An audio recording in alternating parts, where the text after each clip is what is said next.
Me and my husband love to guess at what the White Lotus theme is every season, and now that we're 5 episodes in, I'm pretty positive I know what the theme is. But before I explain, pause and tell me what you think the theme is. I'm really curious if we come up with the same thing. And if you want more White Lotus analysis as the season goes by, make sure you subscribe to me. White Lotus Season 3 seems very much about existential crises and the way that humans seek out spirituality and transformation in order to find purpose in their life. Because we see time and time again with most of the characters that their worldview has recently been shaken, or they are no longer feeling strong in their identities. And for the characters who don't seem like they've gone through a transformation yet, I've got a few theories about what's going to happen. So whether you enjoy deep analysis of themes in a show, or you just like to hear people spout their crazy theories of what's going to happen, this video is for you. But as the show progresses, I think we're going to see like a stronger theme of who am I? Why am I here? What is my purpose? What is my identity? I think the theme is summed up very well with the line, everyone who comes to Thailand is either running away from something or trying to find something. And one of the most obvious examples of this is Piper, right? She came to Thailand to find enlightenment. She wants to join a monastery. And that journey is pretty obvious and straightforward. In fact, I think it's too obvious and straightforward. I do not think it's going to be what Piper's journey actually ends up being. I actually think something is going to happen to Piper in Thailand that makes her do a complete 180 in what she wants out of her life. Whether that is her returning to her more southern Christian roots or something else entirely, I just don't think she's going to end up in that monastery. But I do think one of her family members might. And one possibility for me is actually Saxon, who I think has already started his spiritual transformation. Saxon has ironically up until this point been very sure in who he is, in his worldview. He thinks he's a realist and that he sees the world for what it really is. He very much encourages his brother Lachlan to look at the world this way. His focus is on financial success, physical perfection, chasing women. He is very much the classic finance bro, and he is following in his father's footsteps. Except I think that when he finds out about all the fraud that his father has committed, it's going to shake up that worldview. And I think we can already see that his worldview has changed a little bit when he took kind of mind-altering substances for the first time in Thailand. I think those substances are going to be the start of his spiritual journey, but his father's fraud will be the end of it. And I think Saxon will be a very different person by the end of the show, maybe one who will want to join the monastery. But if he doesn't, I think their dad is going to. Because he's very similar to Saxon, right? In the sense that he has always been very secure in his worldview, in his identity. And this fraud case has taken away everything that he uses to identify himself. He is no longer the strong, secure father. He's not the old Boy Scout, as his wife would say. He's also not wealthy anymore. And like he says, he would rather end his life than go to prison. And he almost does end his life. But I don't think the loss of his identity is going to be the loss of his life. I think he's going to find a new identity and a new life. I can very much see him staying in Thailand to avoid American prison, but I also can see him genuinely turning to Eastern religion because he's already reflecting about his religion, right? In the last episode, we saw him talking to Piper about the fact that he used to be an altar boy, and he seems really nostalgic about it. Like he's thinking, oh, if I had taken that path, maybe things would have went very differently for me. So it wouldn't surprise me if he turned back to religion, a different kind of religion, to cope with this new identity. And as for the rest of the Rackcliffes, I don't think Victoria has started on her transformation, obviously, but she is very much going to have her identity shaken when she learns the truth about what her husband has been doing. It's very clear that she looks down on the kind of businessman that her husband is. She's also been using substances very heavily, and that is going to abruptly stop. I think that's going to put her into withdrawal, but I also think it's going to change her personality. Because so far, she's been able to use that substance to kind of form her personality as like this laid-back Southern woman, this funny mom.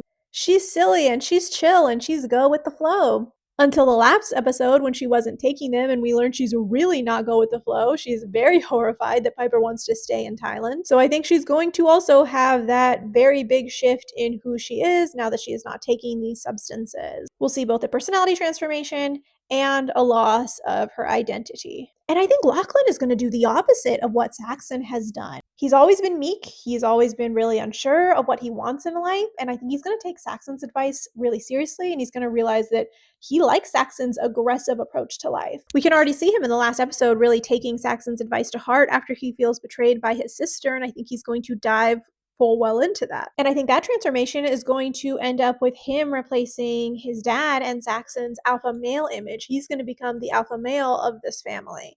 He might even be the person that really pulls them all together out of this mess. And the Ratcliffes are hardly the only characters where we see these identity issues, these issues of internal purpose popping up. Another great example is Rick, who's obviously a very closed off guy with a dark history. As such, he's very cynical, he's very distant. We constantly see that his girlfriend is trying to get him to take down his walls, and he's very reluctant to do so. But I think he wants to because we also get very real, genuine moments of intimacy with him, right? Like when he does the meditation at the retreat, he is very honest about his past. And when he tells his wellness guide that he's leaving for Bangkok and she tells him how much his story has affected her, he seems very impacted by that as well. I think real emotion runs deep for Rick, but it's very much there and it's very much trying to get out. Especially with Chelsea, as much as he tries to act annoyed with her and really cold to her, we can see that he very much cares for her. We see it in the way that he reacted after the robbery and with the snake bite, but we also see it when she's pressing him to really be honest with her, and he tells her the truth about why he's going to Bangkok. I think he's craving a more emotionally authentic life. And as wild as that conversation with his friend was, I think it's going to lead him to that more emotionally authentic life. Because I know that monologue about wanting to be the Asian girl is unhinged, but it really plays into these themes, doesn't it? His friend was questioning who he was, why he was doing what he was, why he wasn't fulfilled in his life, what the purpose of his life was, and what was going to give him the satisfaction he's looking for. And the answer he comes up with is, oh, I want to be this little Asian woman. And yeah, that's weird. But it is him seeking some kind of identity. And he at least has the inner honesty to admit that when he plays that scenario out, it also ends up really toxic and weird, and it doesn't give him satisfaction. And so he turns to Buddhism and present moment awareness. He described his own transformational journey. And I think for Rick, his transformational journey is going to come with confronting the man who ended the life of his father. And I don't think he is going to end that man's life. That's my theory for Rick this season. I think he's going to find out something that either puts into perspective what happened with his dad, or he's just going to reach some kind of internal peace where he doesn't need to attack this man in order to move on from what happened. I think he's going to manage to live a life without violence, and he's going to find that emotional authenticity. Which brings us to the most emotionally inauthentic trio. Jacqueline, Kate, and Lorie, none of them are being their authentic selves on this trip.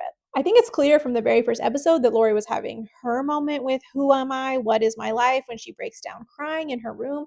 And we don't really know why that is yet, but it's clear she's struggling with some issue of purpose or identity. Now with Jacqueline, we get to see firsthand her issues with identity. She's very much pretending that she's not in crisis when she is. She purports that her life is perfect, she's famous, she's successful, she has a new marriage, and it's going so well. Only we can see behind closed doors, she can't even get her husband to call her back.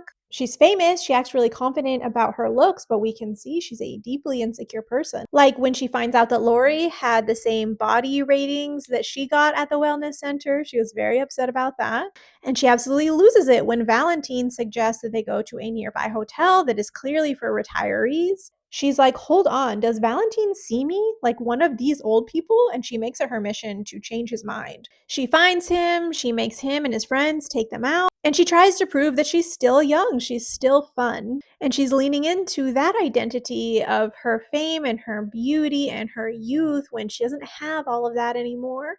At least not in the sense that she wants it. And my random little theory for Jacqueline is either that paparazzi caught her at that resort they were going crazy at, or they are going to catch her partying really hard with her friends. That's going to get leaked, and that will impact her image of having this perfect marriage, but not nearly as much as it's going to impact Kate, because Kate has not had her existential crisis moment yet. And I fear that's going to happen if any of this information gets leaked to the press, because we know Kate has this very suburban, conservative life. She goes to church every Sunday. She voted for Trump. She's not the kind of woman who skinny dips with strangers in Thailand. And this news will absolutely make the rounds in her hometown. It'll destroy her marriage and everything she has back home, but Kate has also built up an identity of putting others down, of feeling superior to other people. She is such a gossip. And we can see when she finds that her friends are gossiping about her that it really upsets her. She can dish it out, but she can't take it. And to be gossiped about on the world stage is going to absolutely shatter her. But it would be kind of the perfect karma for her, so I think that is going to lead to her existential crisis. But for me, I think the saddest existential crisis is going to come from Guy Talk. Because it's very clear to me he sees himself as a good, kind, honorable man. He strives to be that. He strives to be good at his job. But unfortunately, my theory for him is that despite having honorable intentions, that he cares too much about losing his job and what people think, and he's going to let the next security guard who is on shift take the fall for that firearm being gone. And that is going to be what forces Guy Talk to confront himself and his own identity and what he thinks of himself. And I will not enjoy watching that at all because I love his character. I think he's adorable. And shameless pitch, if you guys don't already know, I recently got a book deal for my debut psych thriller, You Watched in Silence. It's about a fan who becomes nanny to a canceled family vlogger on an isolated Washington island but soon faces both paranormal and parasocial horrors. Think the vibes of The Haunting of Hill House, but like the twisty, propulsive plot of books like Verity. And if you go grab the prologue info in my profile, you may get an early signed copy. And you'll also get all of my release updates. And the cover reveal is coming soon and a bunch of fun stuff. I would so appreciate your guys' support. You can also add it on the book tracker of your choice. But please subscribe and let me know what your guys' theories are for this season of White Lotus.